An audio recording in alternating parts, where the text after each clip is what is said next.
Olá, está no ar o quadro É Seu Direito aqui na TV Câmara Campinas. Hoje nós vamos falar sobre um assunto que tem gerado muita indignação entre compradores de imóveis. O atraso na entrega de apartamentos que já estão concluídos, mas que ainda não podem ser ocupados. Para nos ajudar a entender quais são os direitos dos compradores e o que pode ser feito em situações como essa, nós recebemos, através do Zoom, o doutor, advogado especialista em direito imobiliário e membro do Instituto Brasileiro de Direito Imobiliário, Kevin Santos. Seja muito bem-vindo, doutor.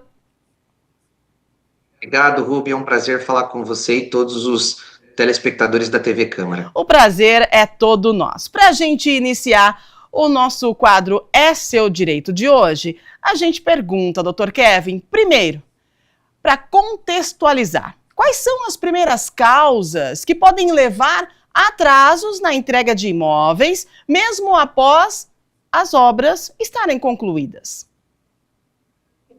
Vamos lá. É muito comum que os compromissos que sejam feitos através de contrato de particulares entre o adquirente e a construtora, muitas vezes eles acabam não sendo cumpridos devido a fatores externos, né, e não necessariamente fatores da obra, mas que obviamente são considerados como falta grave ali, porque quem compra um imóvel compra na expectativa de tê-lo para residir. Diante desse cenário, o legislador ele já previu um prazo de 180 dias a partir do termo final da entrega, como sendo o prazo necessário para que a construtora, mesmo após o atraso, tenha um fôlego ali para tentar resolver essa situação.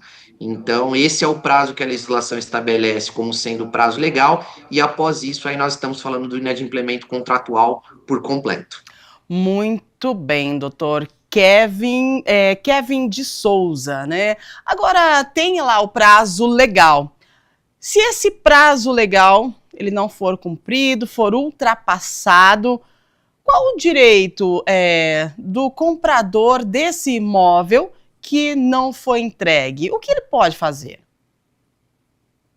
Vamos lá, o Código de Defesa do Consumidor, e aí nós tratando de uma relação de consumo, onde o consumidor ele é destinatário final porque ele vai residir nesse imóvel, a responsabilidade da construtora ela passa a ser uma responsabilidade objetiva, ou seja, o consumidor ele não precisa demonstrar a culpa da construtora no atraso. A partir do momento que se identifica esse atraso, a construtora passa a ser responsável obrigatoriamente por esse descumprimento do prazo de tolerância, que seria de 180 dias. A partir disso, nasce algumas opções para o consumidor, como a rescisão do contrato com a devolução integral dos valores que foram pagos, corrigidos monetariamente.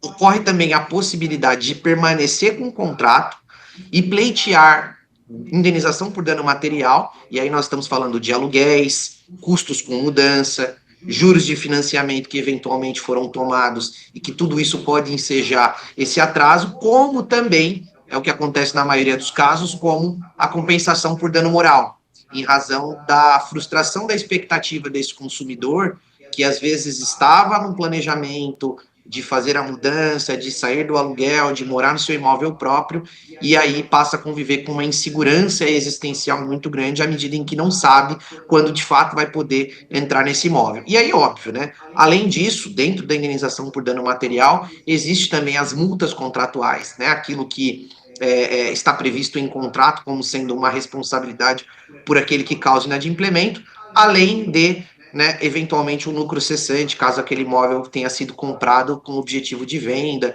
e essa frustração impediu que esse consumidor viesse a vendê-lo no futuro. Perfeito, doutor. Um ponto que gera dúvida, né, é a indenização pelos lucros cessantes. Como é que essa indenização ela é calculada e em que situações o comprador pode solicitar essa indenização? É comum compradores que enfrentam atrasos buscar pela reparação por danos morais, por exemplo. Perfeitamente. Essa previsão do lucro cessante, ela está dentro do Código Civil brasileiro, que estabelece os lucros emergentes, ou seja, aquilo que deixou de ser obtido por culpa da outra parte.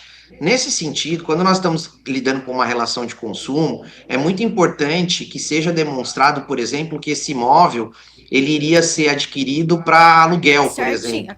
E aí, portanto, deixou de se pagar esse aluguel em razão desse período que esse imóvel ficou parado em razão do atraso da obra. E aí, obviamente, mediante os elementos comprovatórios do comprador, demonstrando o valor correspondente do aluguel ou eventualmente um valor de venda que esse imóvel teria, considerando imóveis da região, daria-se para se exigir esse lucro cessante. Mas é muito importante a gente deixar claro que o lucro cessante precisa ser algo que seja comprovado tecnicamente, não pode ser uma expectativa de direito. Tem que ser de fato algo concreto que seria utilizado para potencializar esse proveito econômico que teria e que passou a deixar de existir em razão do atraso da construtora. Ô, doutor, referente a esse atraso, né, da entrega do imóvel, vale a gente ressaltar aqui que quando a gente fala de atraso na entrega do imóvel, é um imóvel que já está finalizado, mas por um motivo ou outro acabou tendo atraso. Esse comprador, ele tem direito de suspender alguns pagamentos, já que esse imóvel está pronto, haja vista que o comprador, ele comece a pagar condomínio, né, tem os juros também.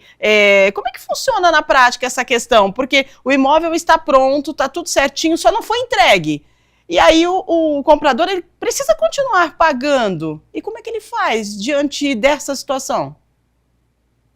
Esse é um problema clássico, onde muitas vezes o que a gente acaba recomendando é que seja feito o pagamento para que não gere inadimplemento por parte do comprador e depois se busque o ressarcimento judicialmente. Porém, a gente sabe que muitas vezes durante a obra existem algumas taxas que são cobradas, como taxa de construção, taxa de evolução da obra, e que muitas vezes, mesmo com atraso, as construtoras acabam cobrando esses valores. E aí, obviamente, esses valores eles podem ser cessados, né? Não é obrigatório a continuidade do pagamento, e a partir do momento em que há o atraso, o consumidor ele deve estudar qual que é a possibilidade que mais se adequa no caso concreto dele. Se é a rescisão do contrato propriamente dito, e aí buscar a formalização da rescisão, ou se ele vai permanecer com o contrato e pleitear, então, indenização por danos materiais, referente a todos os danos que ele sofreu, além dos danos morais, que é possível também em determinados casos.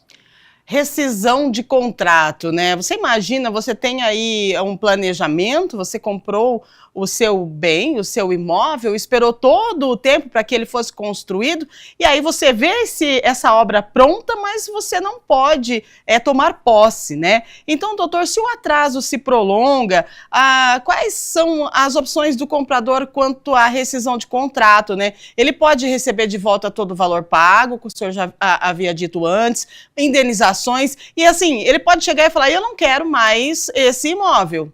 E ponto. Isso é um direito do consumidor? É um direito sem sombra de dúvidas, Rubem. À medida em que há esse atraso injustificado, além do prazo estipulado, o consumidor tem à sua escolha o direito de fazer a rescisão do contrato, recebendo de forma integral a devolução de todos os valores que foram pagos, literalmente todos, inclusive comissão de corretagem, tá? Se houve na operação. Então, diante desse cenário, é um direito do consumidor poder escolher aquilo que mais lhe agrada. É óbvio, existem dois caminhos para se fazer isso: extrajudicialmente, notificando a construtora, tentando fazer uma tentativa de composição extrajudicial, e aí, obviamente, não resolvendo, cabe também a possibilidade de judicialização do caso para buscar em juízo o rompimento desse contrato junto à construtora. Excelente, doutor Kevin. Agora, para que a gente possa recorrer de maneira certa, quais são os primeiros passos? Nós precisamos juntar documentação, buscar apoio ao PROCON, judicializar. Como é que a gente deve fazer de forma assertiva para que a gente possa ter esse processo ganho no final?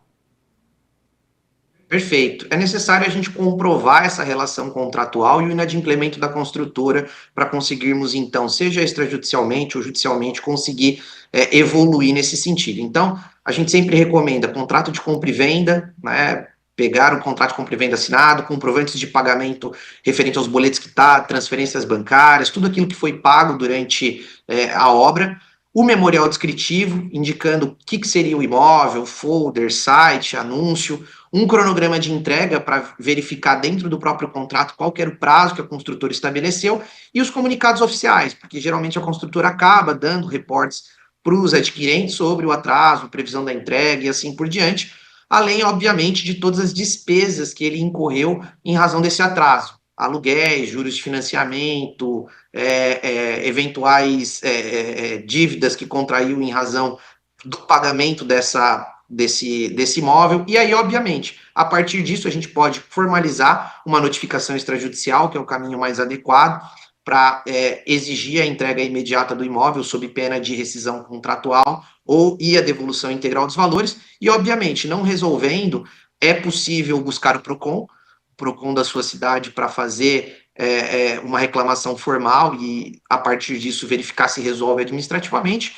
e não resolvendo, é possível ou buscar a Defensoria Pública da sua cidade ou até mesmo consultar um advogado da sua confiança para agir no interesse ali do seu processo.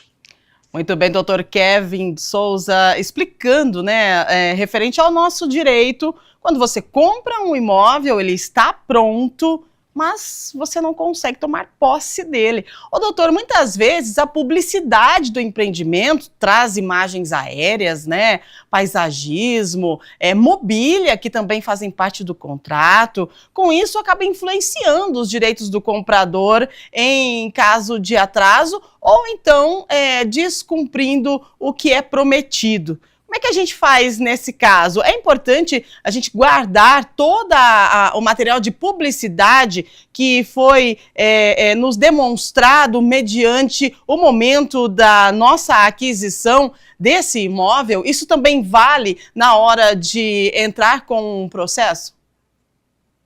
Sem dúvida, Rúbia. A oferta, ela vincula a construtora, que assume uma responsabilidade de entregar exatamente tudo aquilo que foi prometido. A gente sabe que muitas vezes as construtoras acabam colocando maquetes e colocando mensagens laterais, dizendo imagens meramente ilustrativas. Isso já foi objeto de diversas discussões judiciais, onde os anúncios, as maquetes, os folhetos promocionais e as promessas feitas por corretores que sejam documentalmente comprovadas, ela possui valor jurídico e a construtora ela é obrigada a entregar exatamente aquilo que foi publicado ou prometido.